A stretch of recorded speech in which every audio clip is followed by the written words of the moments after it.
Es un tema que nos preocupa a todos y a todas por lo que está pasando. Hemos pensado que, bueno, pues de alguna manera tenemos un recorrido trabajando con personas con discapacidad y a veces hemos tenido que vivir historias relacionadas con el duelo y con fallecimientos, porque evidentemente forma parte de la vida y es algo con la que todos en algún momento nos hemos encontrado y nos encontraremos. Pero es cierto que las circunstancias del COVID ha hecho que eso se dispare y además las condiciones que todos conocéis de cómo se están produciendo las pérdidas y los fallecimientos sin poder despedirse o sin poder hacer un proceso más normalizado del duelo, pues sabemos que esto es algo que va a afectar más y que dificulta mucho el proceso de despedida, ¿no? Por eso hemos pensado que este espacio bueno, nos podría servir para adquirir algún tipo de conocimiento al respecto, porque como decía, podemos tener experiencia en trabajar con gente con discapacidad, pero no somos ni tenemos por qué ser expertos en duelo, pero sí que estamos demandando o comprobando que hay necesidad de hablar de este tema, ¿no? Y de conocer un poco más. Antes de presentar a la gente que va a hablar hoy, recordaros un poquito eh, las normas un poco de ese tipo de sesiones. Estoy viendo que hay problemas con el audio, pero creo que es un tema vuestro porque el resto me oís bien, ¿verdad? Todo el mundo en principio habéis entrado con el micrófono apagado. Os agradecemos que lo mantengáis apagados toda la sesión para evitar ruidos de las familias y de las casas, que a todos nos pasa, y que todas las dudas o cuestiones que queráis plantear en la parte de abajo donde pone chatear, pongáis vuestras reflexiones o vuestras preguntas, porque hay gente del equipo que está recogiendo esas preguntas para luego en la parte final de abierta se van a trasladar esas preguntas, ¿vale? Por el momento eso, únicamente mantener el micro cerrado. Si tenéis cámaras y la podéis poner mucho mejor para que parezca que interactuamos con personas, que es mucho más fácil para los que están compartiendo y hablando, ¿no? Y ya por último comentaros que en este momento en el que nos encontramos de COVID, me consta que sois muchas entidades que estáis planteando necesidad y preocupación de cómo vais a abordar el tema del duelo, y por eso desde la Federación hemos contactado con algunas entidades que conocíamos que ya tenían una experiencia previa al COVID trabajando en duelo, ¿no? Seguramente que hay más, todos habéis trabajado experiencias de duelo porque es inevitable, como decía, una parte de la vida, pero estas entidades, bueno, pues por diferentes circunstancias tenían el proceso más o menos desarrollado y nos hemos juntado en unas cuantas sesiones y estamos elaborando un documento que intentaremos que sea práctico, pero que recoja todas las situaciones en las que ahora mismo os podéis sentir como centro, ¿no? Para que os ayude un poco a la gestión del tema del duelo. No podremos poner una fecha de cuándo estará porque las promesas a lo mejor luego no se pueden cumplir, pero intentaremos ser ágiles porque entendemos que es un tema que preocupa y que está ahora mismo sobre la mesa. En este camino me acompaña Gil Gallarre, me acompaña Procor y me acompaña Almi3, y en adelanto a esta guía, como os decía, bueno, pues nos propusimos hacer este seminario para compartir un poco con vosotros cuál es nuestro conocimiento, cuál es su conocimiento y su experiencia, y un poco ir ayudando un poco a construir en vuestros recursos, en vuestros procesos de acompañamiento a las personas que ahora mismo están pasando por procesos de duelo o lo van a pasar, ¿vale? Sin más dilatar el tiempo, vamos a empezar a lo importante, que es a escuchar a las compañeras. Vamos a empezar por Ami3, nos acompaña Cristina y Rosa. Cristina, directora técnica, y Rosa, psicóloga de Ami3, que son los que van a empezar con la primera parte de la sesión. Cuando queráis, compañeras. Buenas. Vamos a ver si nos acompañan los medios tecnológicos. Voy a compartir la pantalla para que, bueno, como en la distancia no sabemos muy bien si uno se entiende igual, bueno, pues que nos pueda ayudar también. Voy a compartir, vamos a ver que vaya bien. Vale, ¿veis, verdad? ¿Veis lo que aparece? Bueno, la idea era un poquito poder compartir qué supone al final perder a una persona, ¿no? Hemos tenido, yo creo, en este tiempo espacios un poco en algunos foros de poder ir compartiendo, que la verdad que ha sido muy enriquecedor y al final suma, ¿no? El poder poner en común en que estamos cada uno y más en estos momentos que estamos reinventándonos también. Nosotros tuvimos la suerte, Ami3 tuvo la suerte, bueno, de cruzarse en el camino, cruzar en nuestro camino el Centro de Humanización de la Salud, que ellos tienen mucha experiencia en acompañar a personas en el final de la vida. Estuvimos un equipo de 9 personas, de voluntarios de la entidad, familias y profesionales, formándonos con ellos. Y esto al final supuso pues un aprendizaje de cosas que podíamos traer al final a nuestra realidad y poder y poder empezar con ello. Voy a compartir pantalla completa, ahora yo creo que se ve un poco mejor. Este proceso de aprendizaje al final supuso una parte que tenía que ver con exploración personal, que no pensábamos que iba a ocurrir, pero desde aquí hemos podido acompañar a otras personas, ¿no? Y nos ha ayudado a acompañar a personas que en este tiempo tenían situaciones de pérdida. Y lo otro que nos ha permitido también dentro del equipo es como pensar también como nuestras prácticas o como entidad también, cómo orientarnos para poder acompañar en procesos de duelo. Y la idea un poquito entre Rosa y yo era compartir estas notas, ¿no?, que íbamos tomando durante este tiempo de formación. Habíamos organizado para que este ratito que estemos de media hora un poco contando, como en 3 bloques que nos pudieran ayudar. Una parte que tenía que ver con entender lo que supone perder una persona. Esta parte es vital, porque es que sí, desde aquí es desde donde vamos a poder acompañar. Otra parte que tiene que más que ver con compartir revisión bibliográfica que hemos hecho, más sobre claves que nos permitan entender cómo vive una persona con discapacidad intelectual el duelo. Y luego una tercera parte que tenga que ver que, bueno, pues estamos acompañando lo que decía Laura, ¿no? Ya en la realidad estamos acompañando a personas que están sufriendo pérdidas estos días, pues claves que nos ayuden un poquito en esto. Dentro de la primera parte que decíamos de profundizar y entender qué supone la pérdida de una persona, está conectada directamente un poco casi con uno mismo, ¿no? Con cada uno, pues pensarte también si perdiéramos una persona, ¿no?, cercana, qué dificultades nos supondría, o incluso si hemos tenido una pérdida cercana, qué nos ayudó en ese proceso de duelo, qué significó para nosotros. El otro día en una formación nos ponían esta imagen que cuando pinchas en Google duelo es la que en teoría más escoge la gente, ¿no? Y nos invitaban a pensar ese por qué, ¿no? Una persona que está sola, que extiende la mano, ¿no?, como intentando buscar a alguien, pero no hay, ¿no?, ese alguien, ese columpio vacío. Y como al final del columpio aparece como un horizonte con un resplandor y emerge una luz, ¿no? Hay muchas definiciones de duelo, pero al final lo que supone es entender que es una experiencia humana, que es universal, y que esta experiencia implica un dolor, o sea, implica un sufrimiento, y después de este dolor, de este sufrimiento, va a haber un cambio, ¿no? Hay diferentes maneras también de cómo vamos a expresar, porque es complejo el duelo y afecta a muchas dimensiones de nuestra vida. Y incluso hay que entender que hay diferentes tipos de pérdidas. También hay pérdidas materiales, pérdidas evolutivas. Nosotros nos vamos a centrar más en la parte de pérdidas, pues por muerte de alguien, pero podemos perder casi todo en la vida, ¿no? Y estas pérdidas tienen un valor significativo para nosotros. O sea, es muy difícil perder a una persona querida, pero hay personas especialmente en nuestra vida claves, ¿no? O según el momento, pues perder a un hijo, perder una pareja, o para en la infancia perder unos padres, no tiene un valor especialmente significativo. Y esta pérdida al final supone como un crack, ¿no? Como romper un vínculo con esa persona, un vínculo con ese objeto, lo que significa esa persona para nosotros. Sanders describe el dolor como un dolor, el duelo como un dolor total, porque al final invade a toda la persona, incluso pone al descubierto, aquí pone al descubierto todas las dimensiones de cada uno, ¿no? Desde esa dimensión física, a veces las personas en momento de duelo dices, es que noto como una presión en el pecho, como físicamente lo notas, o dolor en el estómago, implica esa dimensión cognitiva, ¿no? Es que yo pienso que esto no lo voy a poder superar, ¿no? O incluso esa dimensión emocional, me siento sola. Dicen mucho la dimensión social también, porque ya no es que te sientas sola, es que a lo mejor, me lo estoy inventando, pierdes una pareja, ¿no?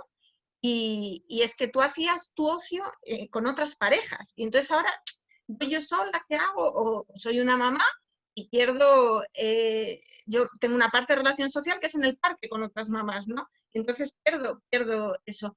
Y toca también una dimensión espiritual que no va relacionada exclusivamente con la religión, sino con el sentido de la vida. Si seguimos con el mismo ejemplo, ¿no? Y yo pierdo a un hijo, pues es que, ¿qué sentido tiene ahora mi vida para mí? Tengo que recomponer otra vez casi mi identidad, ¿no? Porque ser madre era parte de mi identidad y la tengo que recomponer.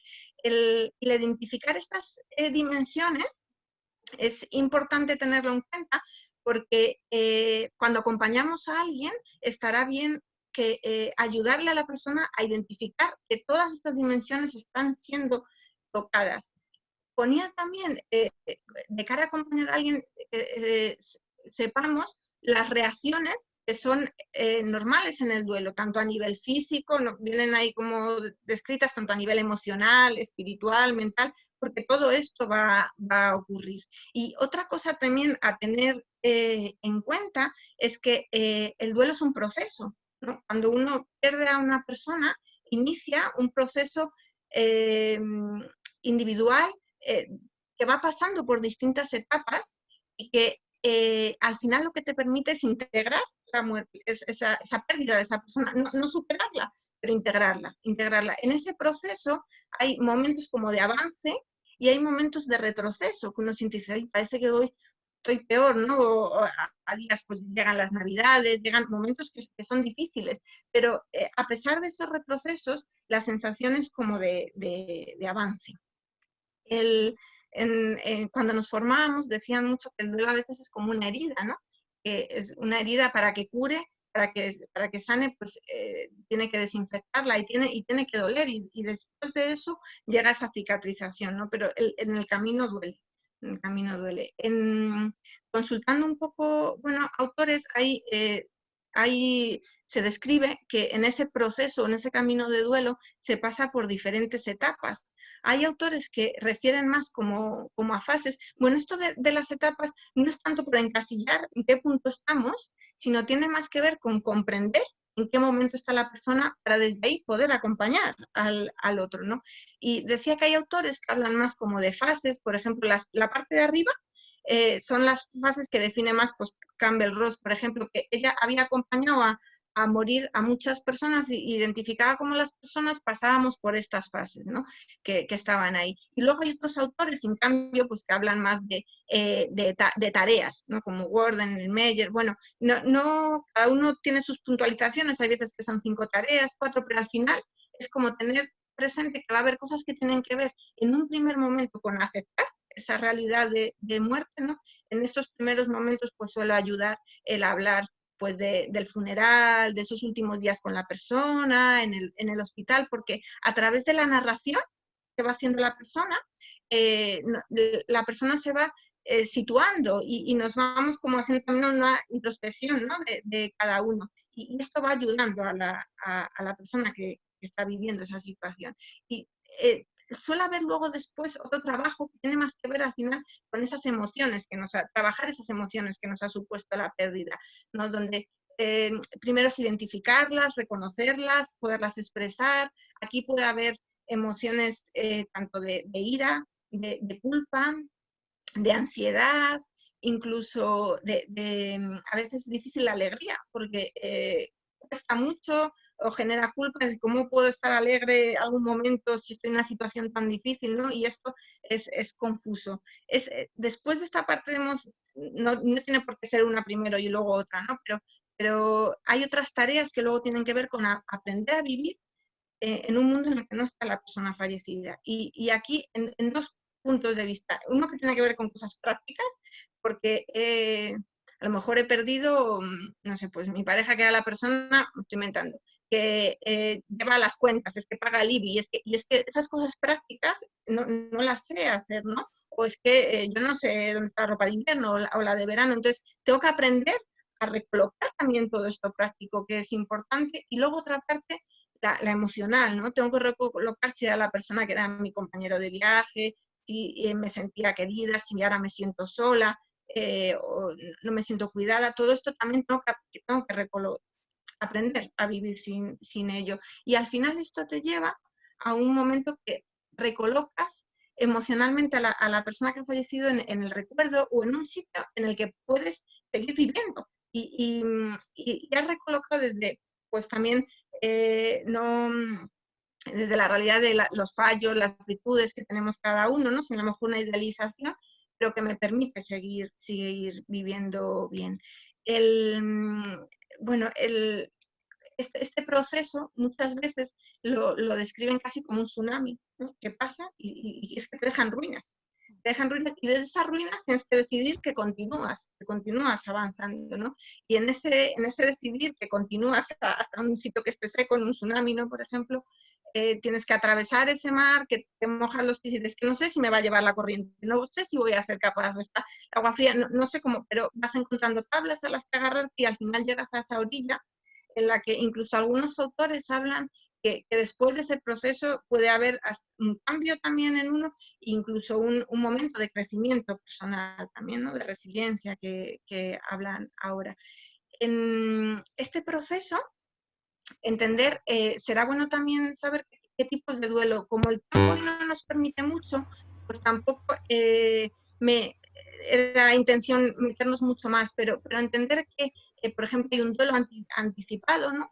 No, cuando la persona no ha fallecido aún, yo creo que esto acompañamos mucho desde las entidades, ¿no? Un proceso de enfermedad de un familiar y acompañamos a la persona en ese tiempo. No es igual perder a una persona tras eso, un proceso de enfermedad en un accidente de tráfico, que de repente es una cosa repentina, ¿no? Se acompaña diferente. Y será bueno también tener en mente cuándo puede un duelo complicarse, porque en general las personas conseguimos hacer este camino del duelo pues con los apoyos naturales que tenemos al lado, con las personas que nos escuchan, pero hay momentos que a lo mejor no podemos continuar haciendo este proceso solos y ahí es importante tener en la otra parte de la pantalla, ponía como criterios de alarma, no se ven mucho, pero estos se pueden compartir, son los criterios de la Asociación de Cuidados Paliativos Española, que como criterios que dicen, aquí hay que consultar a un profesional especializado en esto, ¿no? Porque vamos a necesitar quizá un poquito más de apoyo. Teniendo en cuenta esta primera parte, que era, bueno, así compartir un poco al final lo que supone una pérdida, teniendo en cuenta esto podemos pensar en la vivencia de las personas con discapacidad intelectual del duelo. Aquí hemos hecho un poco revisión bibliográfica en este tiempo, tampoco es que haya muchísimo, pero bueno, de lo que hemos ido encontrando, veíamos que había como factores más individuales a tener en cuenta, factores que eran comunes y factores ambientales, ¿no? De esta parte de factores individuales encontrábamos que la bibliografía recogía que sí que podía haber una diferencia en la conceptualización de la muerte o en la comprensión de ese hecho, ¿no? Desde personas que estaban comprendiendo completamente el hecho de la muerte a personas que había una comprensión parcial. Y aquí invitaban mucho, pues yo creo que como solemos trabajar, ¿no? De esa parte de indagar y escuchar a la persona para saber en qué punto estamos. Pero independientemente de esta comprensión, lo que decía la bibliografía que hemos consultado es que da igual lo que entiendas o no, pero hay una parte que tiene que ver con la experiencia del duelo, o sea, con el dolor que supone la pérdida, que eso es común a todos, porque es que es humano, es que es común. Y incluso una persona que a lo mejor tenga más necesidades de apoyo, que no haya una movilidad, que no haya un lenguaje, pero tú claro que percibes, comentábamos otro día, claro que percibes si la persona que viene todos los días a darte los buenos días, o que te peina como a ti te gusta, o que hace las lentejas con el sabor que a ti te gusta, si esa persona no está, todos percibimos que esa persona no está, es que es algo humano, ¿no? Y en esto sí que había coincidencia. Lo que puede variar es la forma de expresión. No todos vamos a llorar, incluso decían que podía haber otras expresiones en personas con discapacidad, irritabilidad, letargia, incluso decían a veces la sonrisa, ¿no? Como la sonrisa puede ser un mecanismo de protegernos para que no haya un rechazo, ¿no? Sonrío porque así no genero rechazo en el resto por lo doloroso que supone. Y están ahí, ¿no?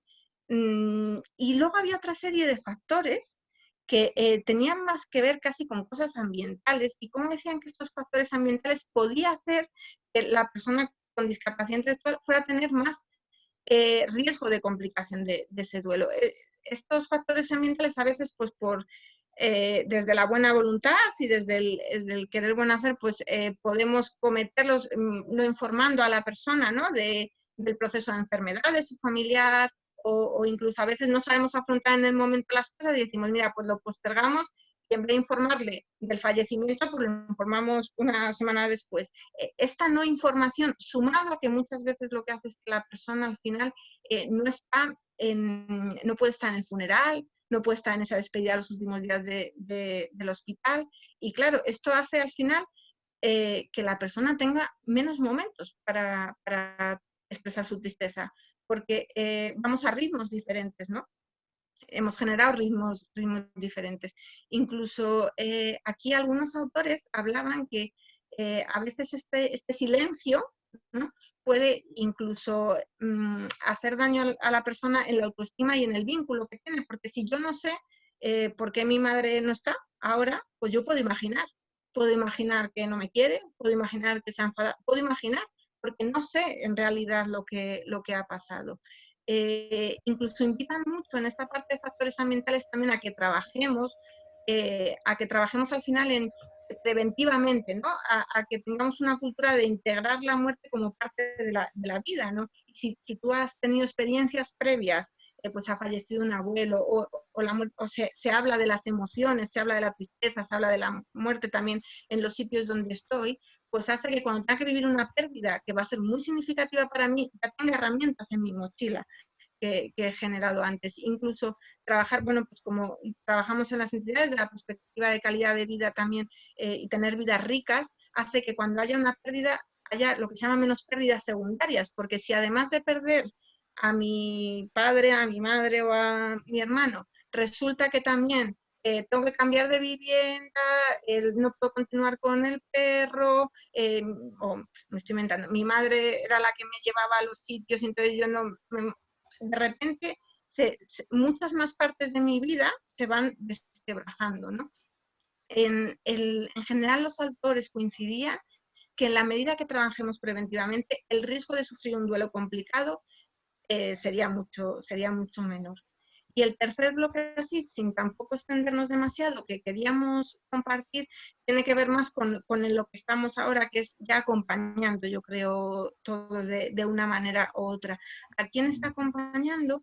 Veíamos como que hay que acompañar teniendo en cuenta, ¿no?, como claves que tienen que ver primero con entender que las personas, las familias y las personas tenemos capacidades y habilidades propias que de manera natural nos van a permitir ir superando duelos, y lo que nosotros vamos a hacer es acompañar en ese camino suyo, en su propio camino.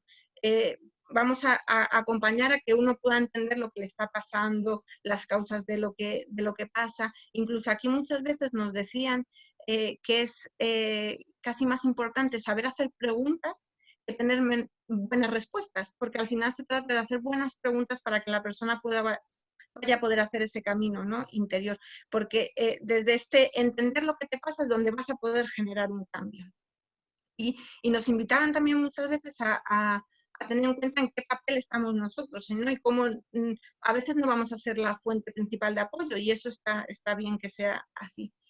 Igualmente, cuando acompañamos, nos decían esa cuarta como clave que aparece ahí en la pantalla, es importante tener también un tiempo de pensarnos a nosotros mismos cómo estamos haciendo ese acompañamiento, qué nos supone, porque en temas tan difíciles, al final, ese acompañamiento es un poco de esa empatía y esa autenticidad, ¿no? Y esto muchas veces requiere también tiempo como de revisión interna.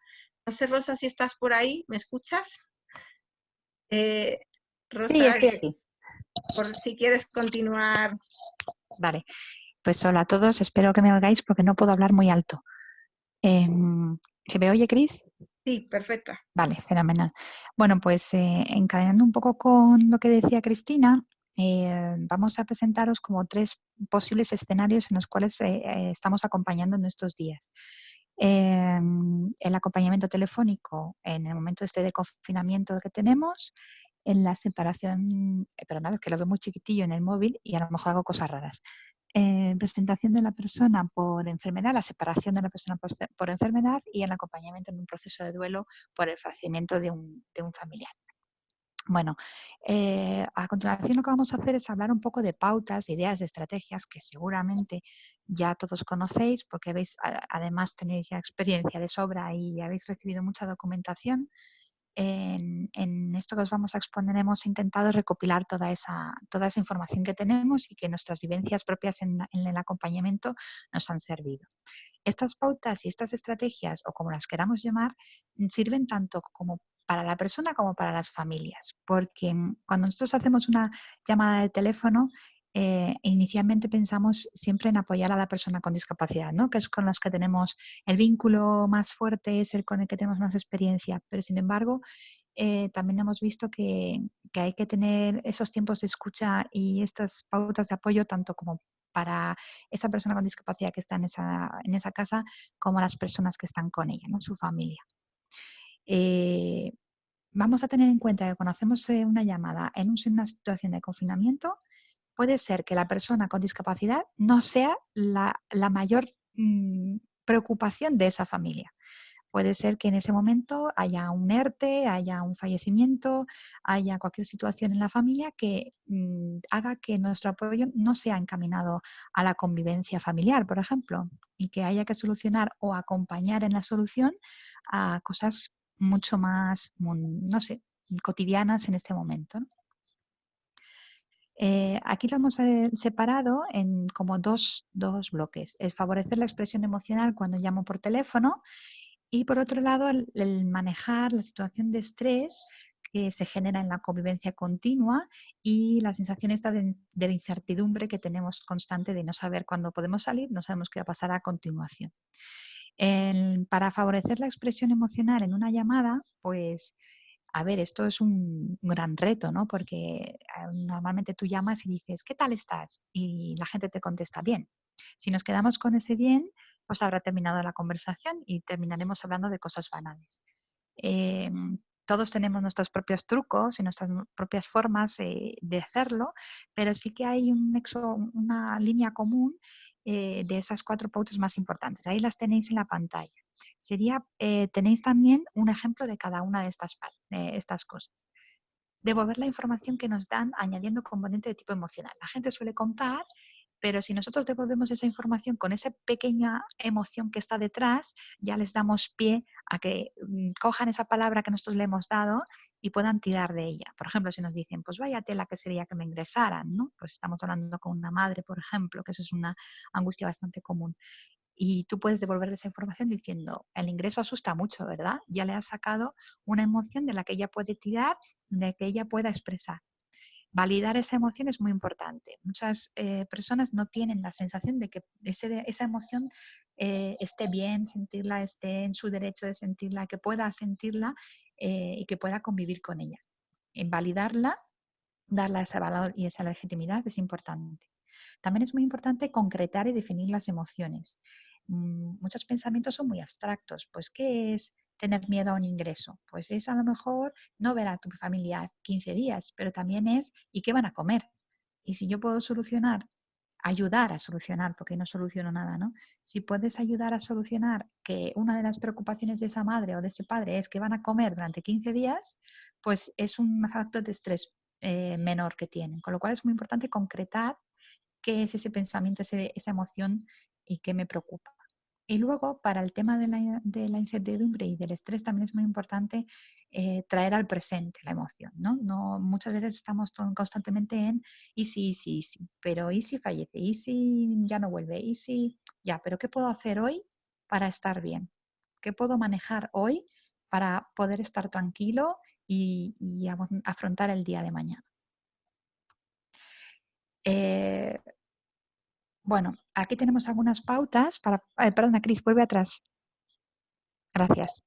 En el manejo del estrés. Desde Plena hemos recibido alguna formación en cuanto a esto y lo que hemos hecho es recoger estas pautas y otras que hemos recibido de otras formaciones para un poco manejar el estrés y la incertidumbre. Trabajamos con una población donde la incertidumbre no nos favorece, porque las personas con discapacidad intelectual en su mayor parte, igual que las personas sin ella, claro, necesitamos saber qué va a pasar a continuación y eso ahora mismo no es posible.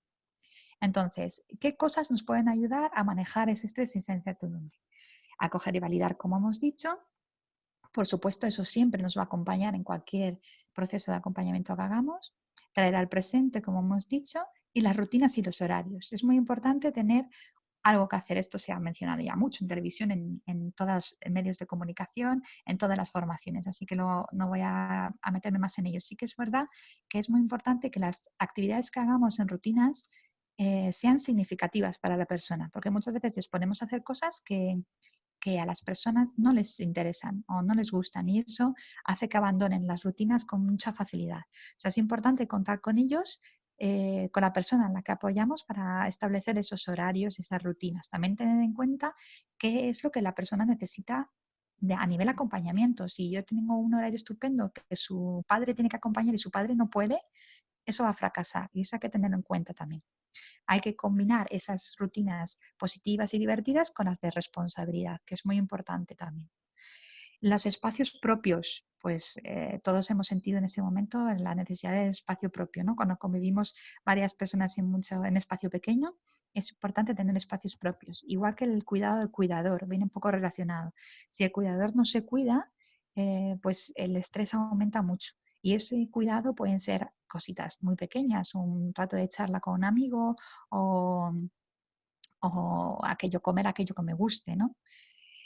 Apoyo en la logística. Yo lo llamo a esto que, pues lo que os decía, ¿no? Si tenemos un padre al teléfono que está muy preocupado por un tema logístico pequeño, si apoyamos y si le incitamos a resolver ese pequeño problema logístico de qué vamos a comer, cómo voy a hacer la compra, ya, pero es que hay una sola televisión y quieren ver dos cosas a la vez, pequeñas cosas que yo puedo ayudar a gestionar, pues el estrés va a disminuir.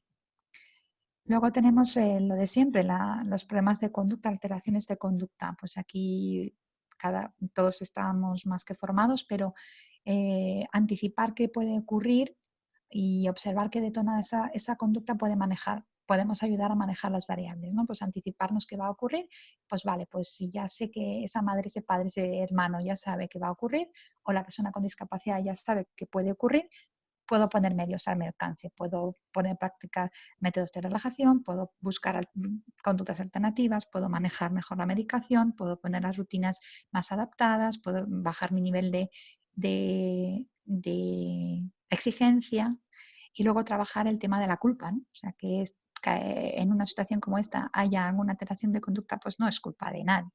Es que hay muchos factores que nos están acompañando. Ahora sí, Cris, gracias. La segunda situación en la cual estamos acompañando es cuando una persona con discapacidad intelectual se ve separada de su persona de referencia, esa madre, ese padre que está, o hermano también, o bueno, familiar cercano que está confinado en una habitación que no puede salir o está ingresado en un hospital. Bueno, pues en esta ocasión sí que hemos visto que es muy importante que la persona comprenda por qué ese aislamiento. Porque si no, lo que decía Cristina, ¿no? Si yo no sé por qué no está, eh, pues la imaginación es poderosa y los sentimientos de culpa suelen aparecer rápido. Y a veces es necesario explicar por qué no está muchas veces. O sea que es muy cansado, lo sabemos, pero repetir muchas veces por qué no puede estar. Recibir y validar las emociones es muy importante, pues eso produce eh, produce pues más tranquilidad y a veces, como sabemos, esas emociones no salen de por sí y hay que invitarlas a salir, ¿no? Si no, es que estoy preocupado, pues eso a veces no es posible. Una persona con discapacidad a lo mejor no puede hacer ese nombramiento de ese sentimiento, ¿no? Y tenemos que buscar estrategias para que salgan, pues haciendo listado de emociones y preguntando cuál es la que sientes. En los últimos días, por ejemplo, nosotros hemos estado usando el de los dibujos, enseñando por videollamada en distintas imágenes para que la persona pueda decir, pues es esta, y rodearla, mandarle esas imágenes por fotografía después para que las tenga presentes y las pueda manejar después.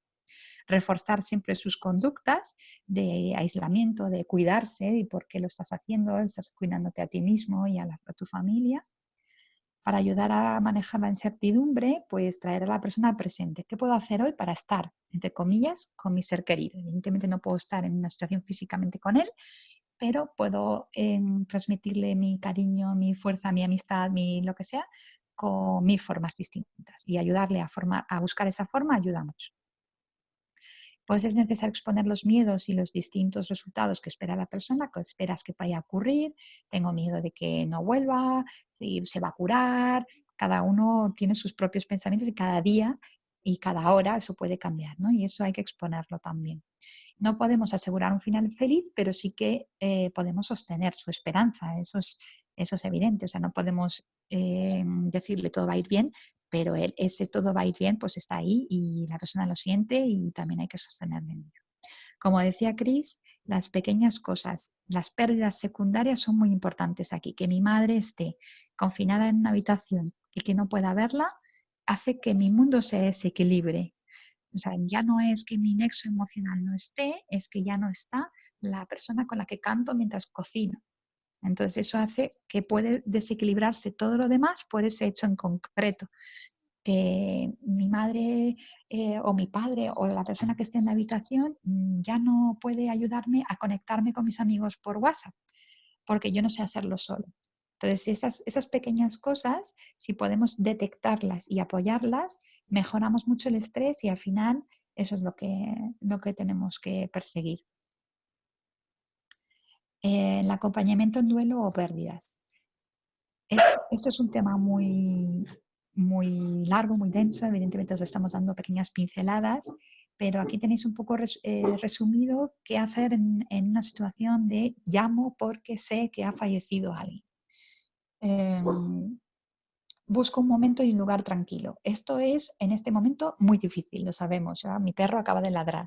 Es muy complicado tener un momento de exclusividad, pero si no puedo tenerlo o no puedo asegurarlo casi al 100%, no llames en ese momento porque puede ser que tengas que interrumpir la llamada antes de tiempo. Puedo comenzar la llamada saludando, siempre con cercanía, con el nombre de la persona y transmitiéndole, si es necesario, pues las condolencias. Hola, hola Ana, soy Pedro, lo siento muchísimo. Bueno, deja espacio para que la persona cuente lo sucedido. Cuándo fue, cómo le informaron, qué hicieron. Dale muestras de que le estás escuchando, pero que no le interrumpas demasiado. Valida lo que está sintiendo. Si llora, valídale esa emoción que está sintiendo, esa forma de expresión de esa emoción. Pero, perdona, que se oye al perro, ¿no?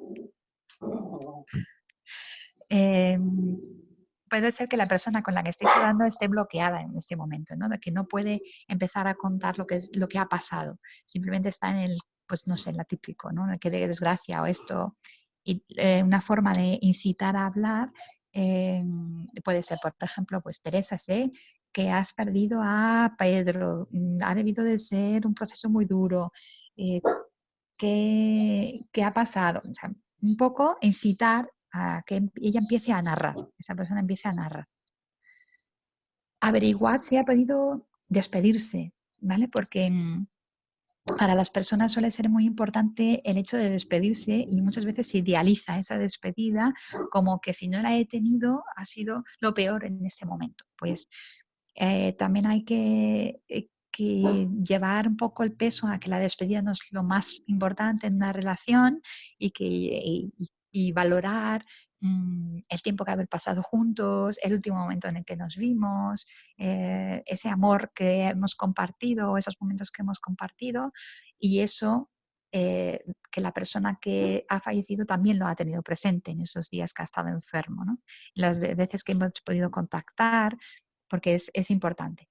Hablar también de sugerir, porque eso también se puede sugerir, si ya no ha habido una despedida como solemos tener en un proceso habitual, pues organizar una cosa a nivel familiar o a nivel personal de despedida de esa persona. Pues ahí la imaginación al poder, ¿no? Velas o algún rito de despedida, una oración, una canción, lo que cada familia como su habitual funcionamiento le gustaría hacer. También puede ocurrir, que a nosotros también nos ha pasado, es que la familia se comunique contigo para solicitar apoyo de qué hacemos. ¿Se lo contamos a la persona con discapacidad? ¿No se lo contamos? ¿Qué hacemos?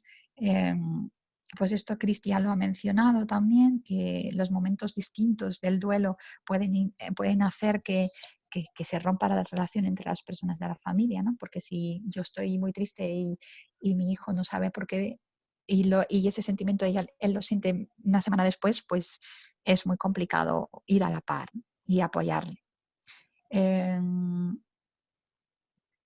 También hay que invitar a que el dolor que una persona siente se puede expresar, porque la persona con discapacidad no tiene por qué ver que yo estoy bien y que no pasa nada, ¿no? Eso es importante. También si tú conoces a la persona, si conoces a la persona con discapacidad, es importante pues ponerle alguna pista de cómo esa persona puede recibirlo, de qué parte va a entender, qué parte no va a entender. Anticípale que puede haber algún problema a nivel conductual que no sepa manejar o de emocional, cómo expresar, cómo suele esa persona expresar a nivel emocional para que la familia pueda acompañar ese proceso. Y también refuerza su valor y su fuerza para hacer frente a esa situación. O sea, que si una familia se plantea esto es porque realmente no sabe qué hacer. O sea, no es por engañar a la persona, sino porque intenta protegerle, intenta cuidarle. Y también una cosa muy importante a recordar, lo que está ahí en una exclamación, confía en las potenciales de que esa persona, ¿no? En esa familia, ha tenido habilidades para superar situaciones difíciles y puede volver a hacerlo. O sea, y puede hacerlo de forma autónoma perfectamente. O sea que es importante también recordarlo, porque a veces nos ponemos la bandera, ¿no? de los rescatadores y olvidamos la propia familia, la propia persona puede llevarlo a cabo bien. Rosa, vas acabando, Rosa. Dime. Vas acabando, Rosa. Sí. Ahí tenéis un resumen de lo que hemos hecho, ¿vale? De lo que hemos estado hablando. Así que no voy a volver a repetirme.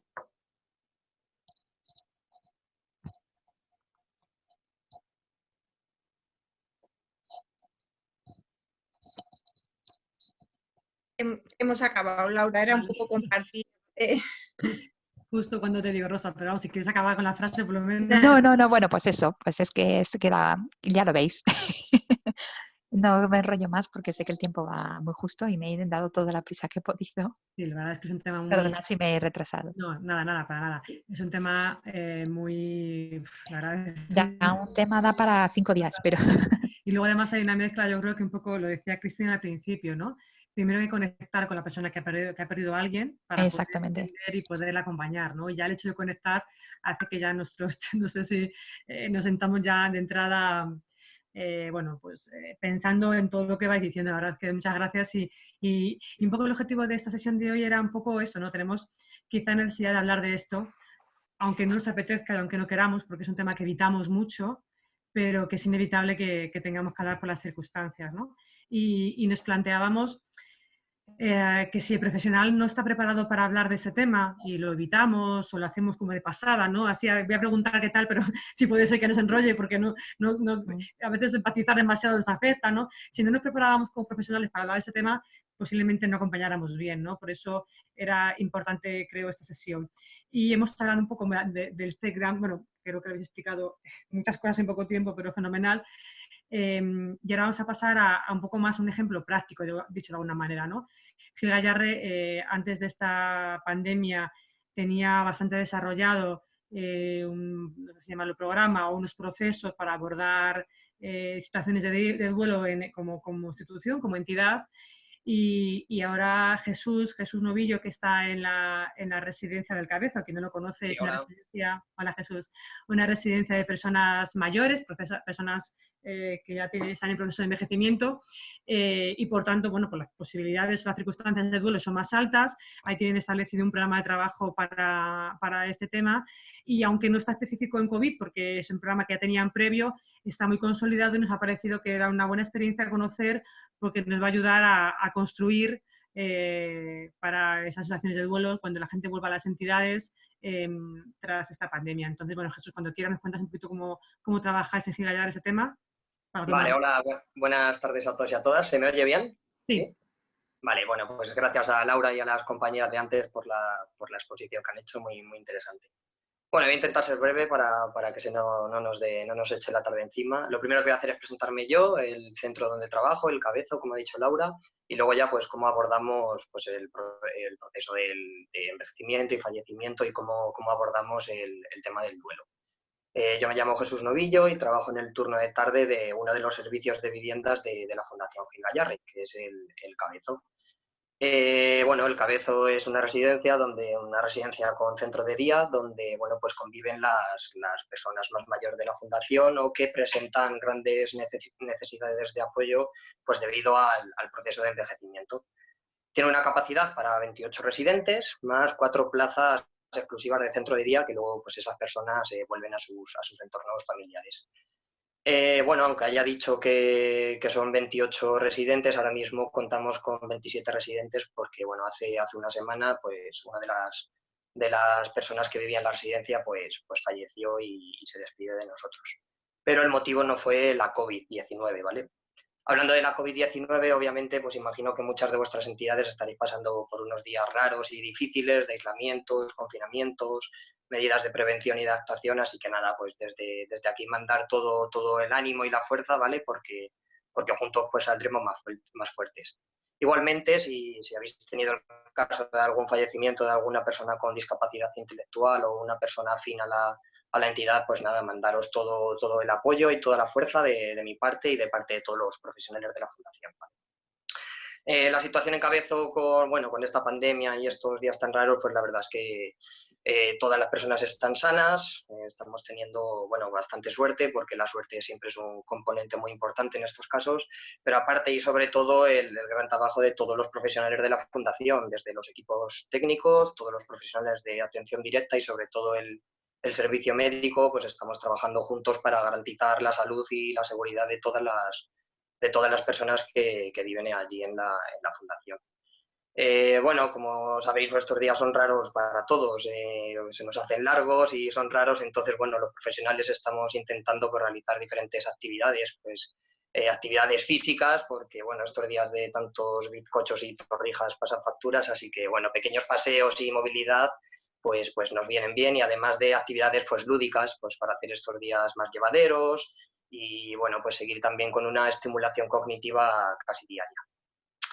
Nada, una vez hecha la presentación, ya me conocéis y ya conocéis el Cabezo, pues nada, ya como os he dicho, en el Cabezo los profesionales, sabemos que el envejecimiento es un proceso que dura toda la vida y que los profesionales tenemos que ser conscientes de que trabajamos con personas mayores y que tenemos que convivir con los procesos de envejecimiento y, pues todo el tema del fallecimiento y también de cómo trabajar en el acompañamiento del duelo. Entonces, es algo que tenemos que ser conscientes de que es nuestro día a día y que con ello tenemos que trabajar.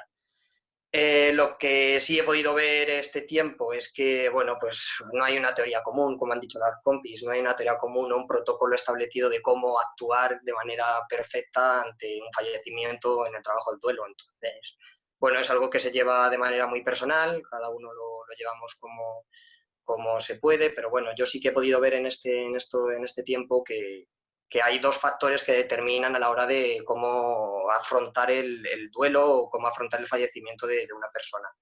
Uno, obviamente, como han dicho, el vínculo personal que tenemos con las personas, y obviamente de día a día de nuestro trabajo, y sabemos que con personas tenemos un feeling especial que con otras, entonces eso es algo bastante importante. Y otro de los factores que también van a determinar el cómo afrontar el fallecimiento es cómo la persona llega al momento del fallecimiento. Yo diferencio entre dos procesos o dos fases, un proceso mucho más largo, como por ejemplo un empeoramiento de la enfermedad paulatino, que tú lo vas viendo y te vas haciendo consciente, y como han dicho las compis, un proceso mucho más corto, como un accidente o un empeoramiento grave de la salud. Yo he podido ver que ante una situación u otra los profesionales los pasamos de una forma o de otra. Ahora lo voy a explicar. Por ejemplo, un proceso largo sí que ayuda bastante, por ejemplo, a los profesionales a saber cómo va evolucionando la persona, cómo va pasando el día tras día. Pues a mí, por ejemplo, me ayuda a ir digiriendo luego el momento del fallecimiento, pues tú ya te has ido haciendo una idea o ya vas con la predisposición de que podía pasar. Igualmente, el centro también ha podido ir planificando todo el tema, la familia también se ha ido haciendo una idea, sus compañeros residentes también, entonces, sí que es verdad que es un poco menos malo de llevar. Aún así, yo me encuentro muchas veces, algo curioso, una paradoja, de que, casi que con el tiempo estar deseando que llegue el momento del fallecimiento, porque se hace muy duro todos los días ver un día tras otro, cómo va empeorando, y es verdad que ves que está sufriendo la persona, su familia, toda la entidad, entonces es una paradoja que estás deseando que llegue el momento, pero a la vez no quieres que llegue porque sabes que que te va a hacer mucho daño. Entonces, bueno, pues es algo curioso. Pero bueno, al final piensas que estos procesos lentos y de un periodo de tiempo medio largo, pues que son procesos naturales de enfermedad y que, bueno, al final tú no tienes mucho poder de actuación. En cambio, en un proceso corto, de un empeoramiento grave de la enfermedad, de pocos días de duración o de un accidente como un atragantamiento, un infarto, algo así, pues es verdad que los profesionales lo llevamos bastante peor. Bueno, aparecen sentimientos de negación, de incredulidad, de bloqueo, de rabia y luego, como han dicho las compañeras de antes, un sentimiento muy común en todos los profesionales, en mis compañeros, es la culpa. Aparecen muchas preguntas de dónde estaba, pero por qué no se actuó antes, o por qué no nos avisaron, o por qué tardó tanto la ambulancia. ¿Recuerdas la última conversación que tuviste con la persona de madre? Y lo último que hicimos fue discutir. Entonces, bueno, estos sentimientos la verdad es que son muy difíciles de trabajar. ¿Qué nos ayuda en estos casos? Pues desde hace tiempo la Fundación ha elaborado como un procedimiento de actuación con los profesionales que se basa pues en una reunión, ¿no? Funciona casi a nivel terapéutico, en una terapia grupal donde todos los profesionales que vivieron la situación o que de manera voluntaria quieren asistir, pues nada, participamos, hablamos, expresamos lo que sentimos y bueno, es verdad que estos grupos, estas reuniones grupales, pues son muy buenas porque, bueno, pues a mí, por ejemplo, me ayudan a empatizar con otros compañeros que, bueno, tú ves que lo están pasando igual que tú, o peor o mejor, hacemos una revisión de todo lo que ha pasado, analizamos la situación, resolvemos dudas, entonces, bueno, es verdad que para los profesionales, pues compartir lo que tú sientes con tus compañeros, pues está muy bien. Todo el trabajo grupal, el trabajo en grupo ayuda a regular las emociones de los demás. Luego, otra cosa curiosa que también he visto es que muchos profesionales sentimos que una parte de nosotros también se ha ido, porque todas las horas trabajadas, día sí, día también, con la persona, de la noche a la mañana ya no están, pues es muy duro. Hay un sentimiento como de vacío, como si una parte de ti también se hubiera ido. Eso es verdad que es difícil de llevar, pero bueno, al final pues piensas que por muy buen profesional que quieras ser y quieras tener todo bajo control, siempre habrá cosas que se escapen de tus manos y en las que poco podías hacer. Así que bueno. Con las personas con discapacidad intelectual, con los compañeros de la persona fallecida, por ejemplo, pues se hace un procedimiento similar. En una sala grande, pues se invita a todos los profesionales del cabezo en este caso y a todos los compañeros con discapacidad intelectual de la persona, pues igual, de manera similar a una sesión grupal donde cada uno puede expresar pues lo que siente. También ponemos palabras a las expresiones o a los sentimientos de las personas, porque sabemos que hay algunas personas que tienen dificultad a la hora de expresar, entonces, bueno, pues apoyamos también que ellas participen. Estas sesiones están muy bien porque aparecen pues anécdotas o gracias o historietas que compartían los compañeros con la persona y que, bueno, pues al final lo que se hace es recordar un poco, también se analiza la situación, se les explica todo lo que ha pasado, si alguno tiene una pregunta se le resuelve, entonces, bueno, también sirve como para situarse en lo que ha pasado y que no tengan la incertidumbre de no saber. Y luego también lo que se hace es informar de cómo va a ser el proceso de despedida, pues los rituales, si va a ser una misa, perdón, si va a ser una misa o si va a ser una Eucaristía o cuándo va a ser el velatorio, cuál va a ser el tanatorio, la hora y demás, para que las personas pues también participen en este ritual de despedida. Intentamos siempre que participen de manera voluntaria que quieran y que asistan a estos rituales. Y luego, para terminar, lo que hacemos en estas sesiones, en este trabajo grupal, elaboramos una cartulina donde ponemos la foto de la persona en medio y cada profesional, compañero, persona afín a la persona, pues puede escribir un pequeño texto, una despedida, algo que tenían especial entre ellos. Funciona como una carta. Luego esta cartulina, a la hora del ritual, en el entierro, en el velatorio, en el ritual que sea, pues se le da a la familia a modo de recuerdo. Luego, perdón. Una de las cosas en las que nos sentimos quizás un poco más orgullosos en Cabezo es que conocemos cómo la persona quería que fuese su despedida. A través de las PPA, que bueno, pues, las siglas son las siglas de Planificación Personal por Adelantado, es un proyecto que se hace individual con cada persona con discapacidad intelectual, donde con la ayuda de un profesional facilitador se escoge a un grupo de apoyo y este grupo de apoyo, a través de varias entrevistas, pues hacen como un listado de las cosas que son importantes para la persona, sus gustos, lo que no le gusta, rutinas y demás cosas. Además, lo que se hace es como, bueno, seleccionar o ver cuáles son los sueños y metas de estas personas. Entonces, bueno, pues el cometido es intentar cumplir estos sueños y metas en vida. Como han dicho las compis, la muerte es una parte de la vida. En algunos casos, pues la PPA también tiene la oportunidad de hablar de cómo queremos despedirnos o cómo queremos que sea nuestro proceso de despedida. Es algo muy difícil de hablar, porque hablar de cómo queremos morir es algo complicado, no lo sé. También yo os animo a que reflexionemos cada uno de nosotros cómo queremos que sea este proceso, porque no es fácil, pero creemos que es importante.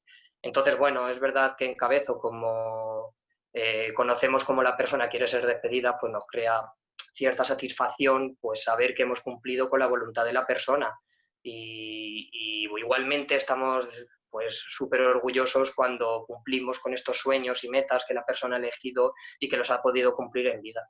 Pues todo eso hace que por lo menos tenga la conciencia un poco tranquila de que se ha hecho lo que la persona ha decidido en todo momento. Nada, pasado un tiempo, lo que hacemos en Cabezo también es como una especie de misa o de Eucaristía o de fiesta, un ritual para recordar a la persona.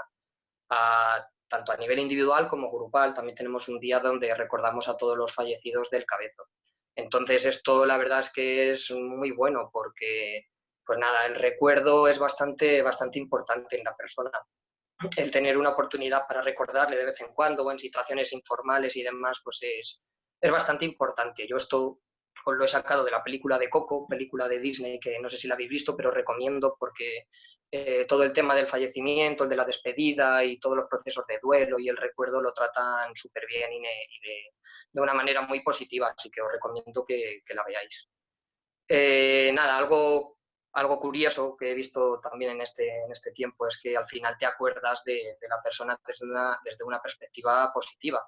O te acuerdas de lo bueno que tenía la persona, de hoy qué artista era, o qué guapa se ponía cuando se pintaba las uñas y se maquillaba, algo así. Pero también lo negativo, lo que hace meses o años atrás te cabreaba y te ponía de los nervios, hoy que lo recuerdas te lo conviertes en algo positivo. Bueno, pues recuerdo conversaciones con compañeros de, madre mía, ¿te acuerdas cuando cogió una piedra y la tiró a una ventana y no sé qué? Eso en su momento no te hacía mucha gracia, pero a día de hoy lo recuerdas, te ríes. Y bueno, al final lo que recuerdas es lo que hacía especial a la persona. O sea que la importancia del recuerdo siempre es positivo y no hay que desaprovecharlo. Cualquier oportunidad es buena para recordar y porque el recuerdo es mantener una pequeña parte de la persona en vida. Así que nada, voy a ir terminando para las preguntas y demás.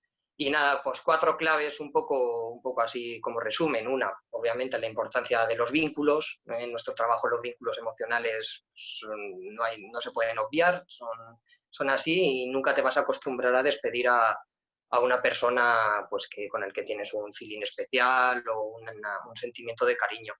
Es verdad que con el tiempo te vas fortaleciendo, te vas haciendo un poco más fuerte, aunque siempre todas las despedidas y todos los fallecimientos pues son duros y difíciles de llevar. Otra cosa, la importancia del trabajo en grupo. Como terapia funciona fenomenal.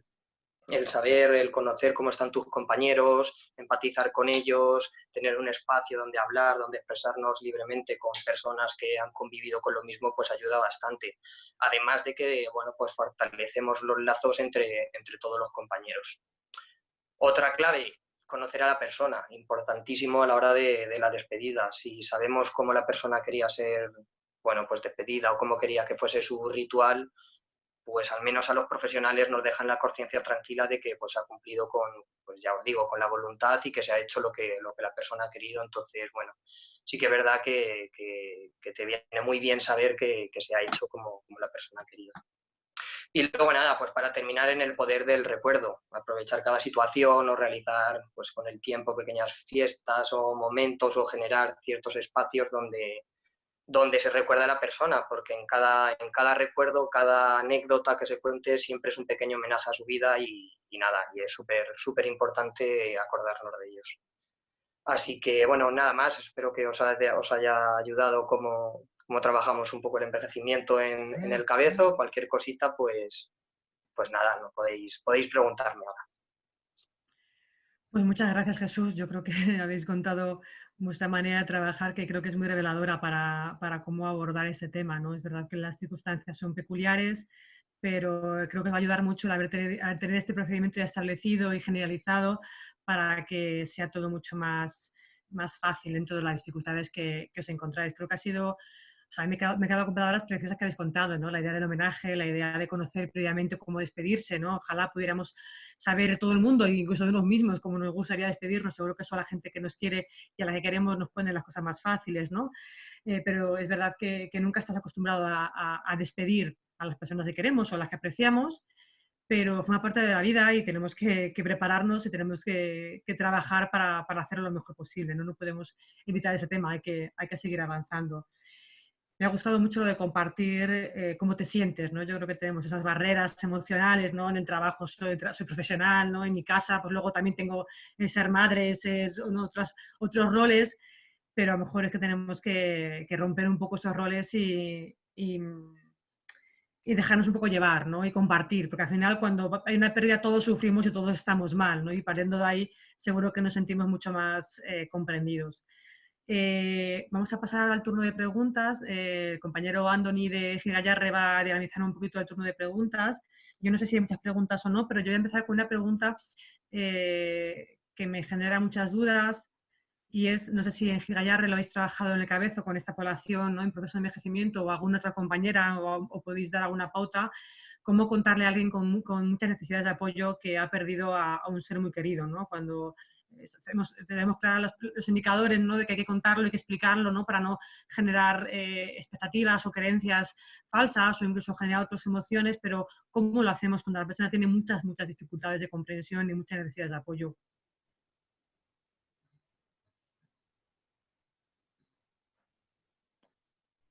No sé si alguien se anima a dar respuesta a esta pregunta. Jesús, quizás, Mireia.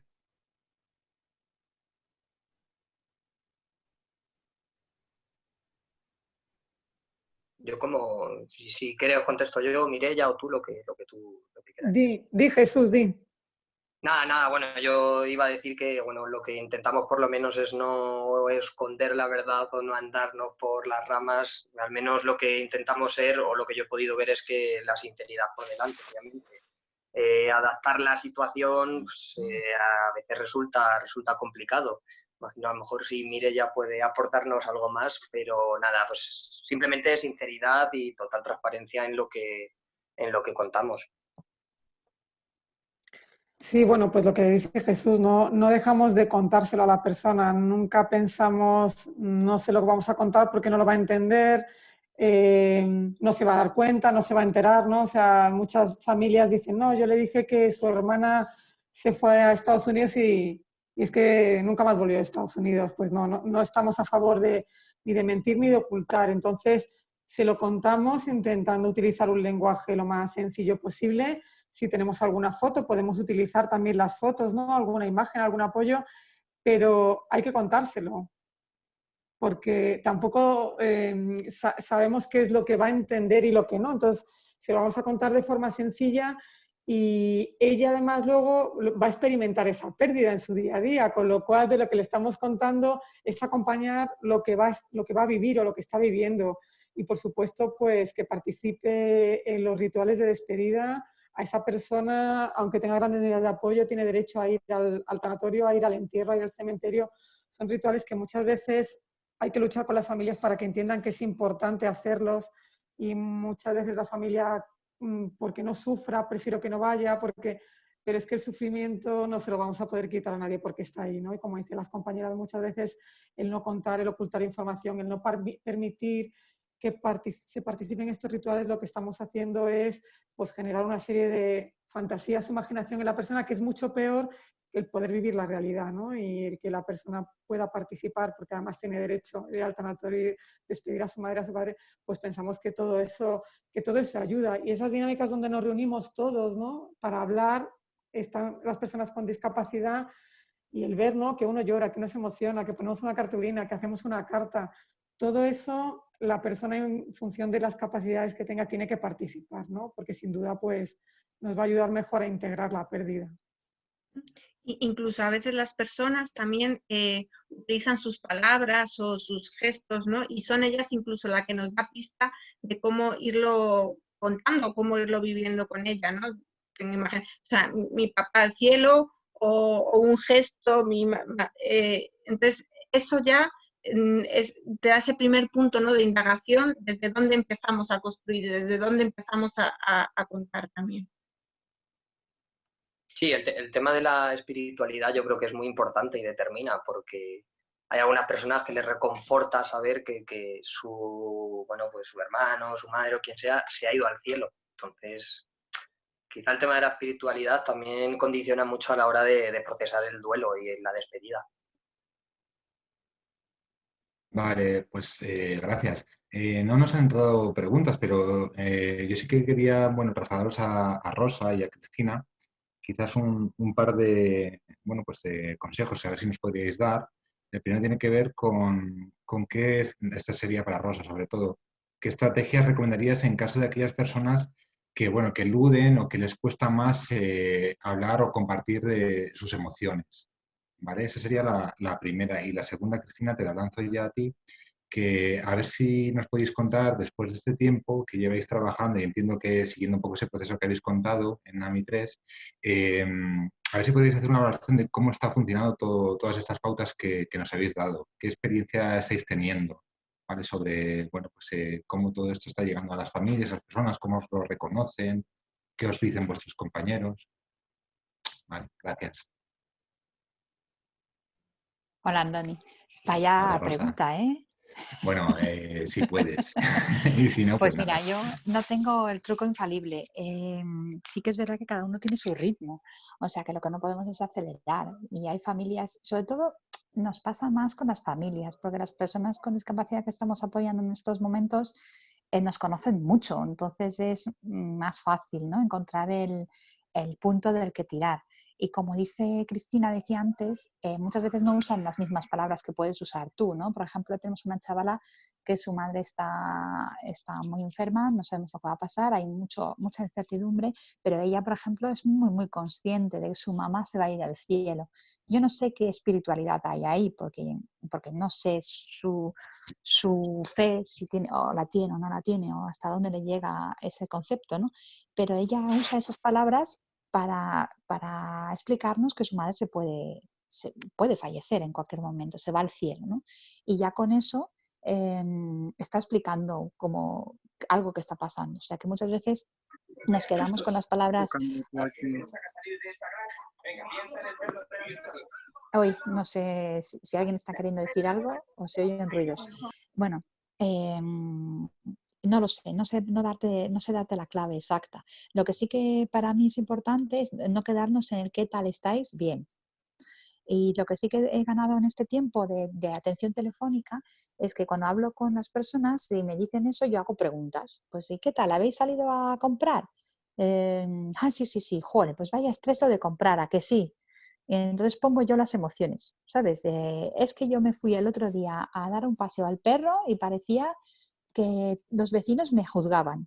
¿Sabes? Es algo que me ha pasado o que me puede pasar a mí o a cualquier otra persona de mi entorno y se lo lanzo.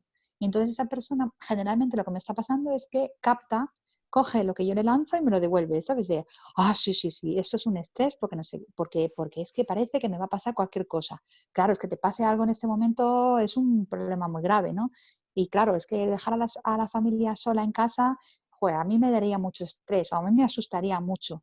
Entonces es como que me anticipo a lo que la persona puede estar sintiendo y se lo lanzo como una vivencia posible y si la persona está un poco predispuesta, pues lo capta y te lo devuelve.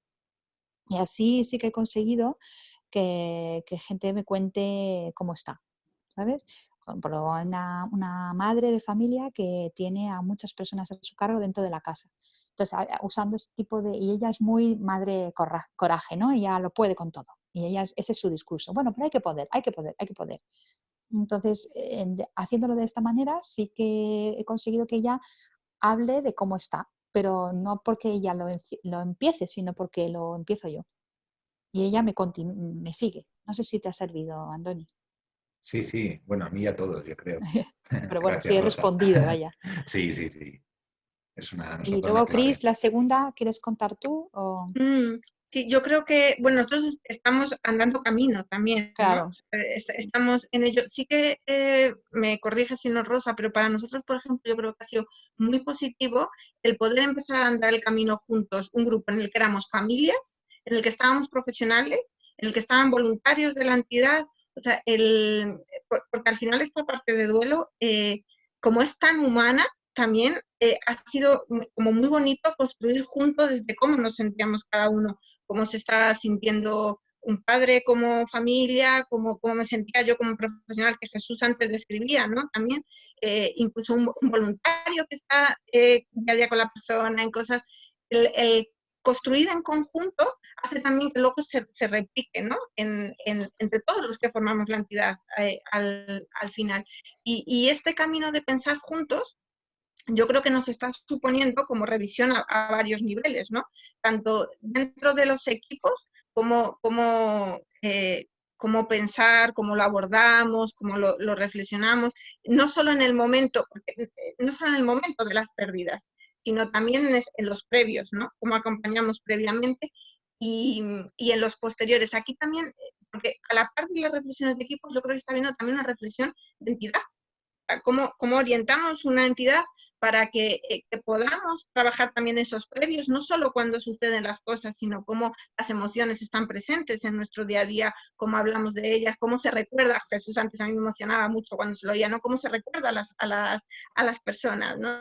Y también luego suceden los hechos, cómo actuamos ahí, pero también en ese posterior, pues si una familia ha perdido un hijo y hay una reflexión también, ¿no? Y cómo continúan luego vinculados a la entidad, porque hay una parte también de entidad de la familia que a lo mejor cree o a lo mejor no, pero esto es una reflexión interna también como entidad. Yo creo que estamos caminando en ello. Claro, porque Cris, tú les has explicado, o sea, es que como he llegado un pelín tarde, tú les has explicado cómo surgió nuestra formación en duelo, ¿no? Imagino. Sí, les decía que ese cruzarnos, ¿no? Con el Centro de Humanización en la Salud, Eso que nos es. propusieran esa formación, pues fue una formación conjunta de distintas personas de la entidad. Exactamente, sí, sí. Y luego, pues en el día a día ahora mismo, no sé si eso es un poco lo que querías preguntar, Andoni, o era otra cosa. En el día a día las familias y las personas con discapacidad nos reportan que el acompañamiento que estamos haciendo por teléfono les es muy, muy gratificante, ¿sabes? Se sienten acompañados en un aspecto distinto del que pueden sentir por un acompañamiento por las familias. Y luego cada familia también decide la intensidad de ese acompañamiento. Hay familias que les gusta, que les hace sentir mejor, que ese tiempo de escucha les aporta algo, y hay familias que prefieren no entrar tanto, ¿no? Que es un apoyo un poco más superficial, pero que les está... En el tema de los duelos, por ejemplo, hemos hecho ya, por desgracia, yo personalmente hice un acompañamiento en un duelo en pérdida por un abuelo, bueno, la familia me contó que les hace sentir mejor, ¿no? Que les hace sentir acompañados en un proceso que es difícil, porque acompañar a la persona con discapacidad en este proceso es difícil para cualquier persona. Entonces, ellos se sintieron acompañados.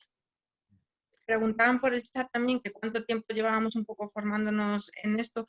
3 años llevamos ya, ¿no, 3 Cris? años. Llevamos 3 años.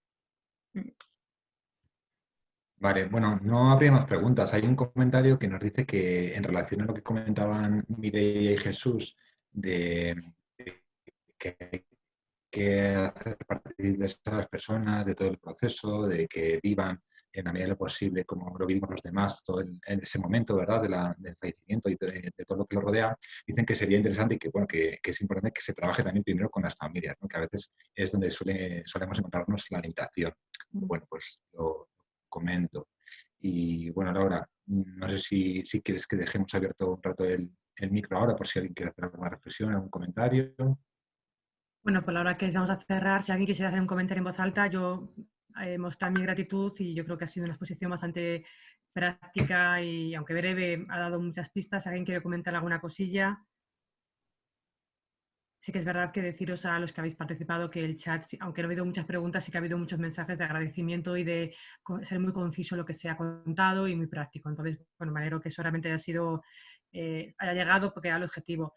Si queréis, únicamente para cerrar, por cumplir un poco el horario, que pensábamos cerrar el cuarto, deciros que seguimos trabajando en esa guía, en ese material, intentaremos tenerlo lo antes posible.